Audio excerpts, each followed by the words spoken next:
軽く危ない距離回さんでくれるケチャップ。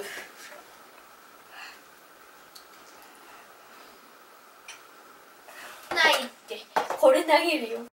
始まるよー。はい、今日はプラレールの立体チョコを買ってきました。これめちゃくちゃリアルに作られているので、今日は見ていきたいと思います。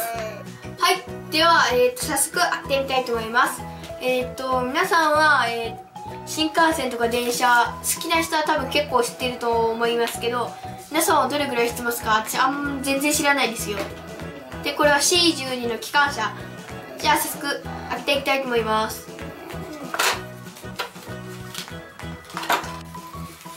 はい、こんな感じですね。そこ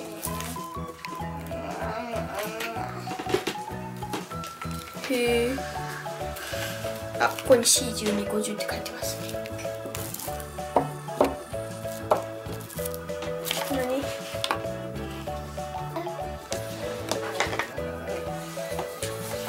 はい、では2個目 E231 系500番台山手線ですね。じゃあすぐこれも開けていきたいと思います。はい、開けました。こんな感じですね。すっごい精密に作られてますよね。機関車もそうですけど。はい、では3個目寝台特急カシオペアですね。これはじゃあすぐ開けてみたいと思います。はい、開けました。可愛いしかっこいいですね。この星マーク乗ってみたいですね、これ。はい、正面はこんな感じですね。はい、では4個目 N200 系新幹線ですね。なんか見たことあるような。じゃあ開けます。はい、こんな感じですね。なんかやっぱどっかで見たことある。はい、この特には全部プラレールって書いてありますね。そしてこっちに電車の名前が。すごいですね。これ飾っておきたいですね。ちょっとチョコだから溶けるけどね。はい、正面はこんな感じですね。はい、では5個目これ E5 系新幹線はやぶさですね。はやぶさは有名ですよね、結構。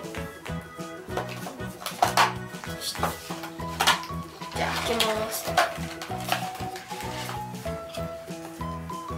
はい、こんな感じですね。はい、開けました。横はこんな感じです。はい、正面はこんな感じですね。はい、全部並べるとこんな感じです。めちゃくちゃかっこいいですね。チョコレートじゃなかったら飾れるんですけど、ちょっとチョコなのでね。電車機関車とかめちゃくちゃきれい。すごっ。はい、ではこれ中身が空洞なのか食べてみたいと思います。でも重さ的にも外見的にも空洞はなさそうですけどね。では食べてみたいと思います。どれにしようかな、天の神様の言う通り。あ、じゃあこれそれじゃあこれ。でもな。じゃあはやぶさでいただきます。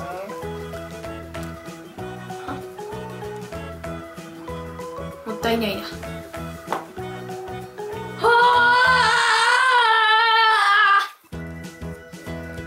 感謝が無残なことになった。手では空洞ではありませんね。はるくんのおかげで機関車がかわいそうなことになった。いいです、いいです。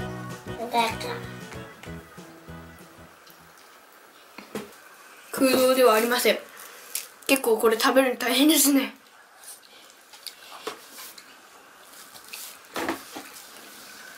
はい、今日はプラレールの立体的 3D の立体チョコを開けてみました。かっこいいですね。で、チョコじゃなかったら飾っとくんですけど、ちょっとね、チョコだったので、身内にでもあげたいと思います。飽きてるんでね。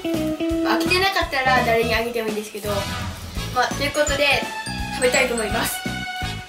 皆さんもこれバレンタインに男の子向けですね。ということで皆さんもよかったら買ってみてください。ではまた見てね、バイバーイ。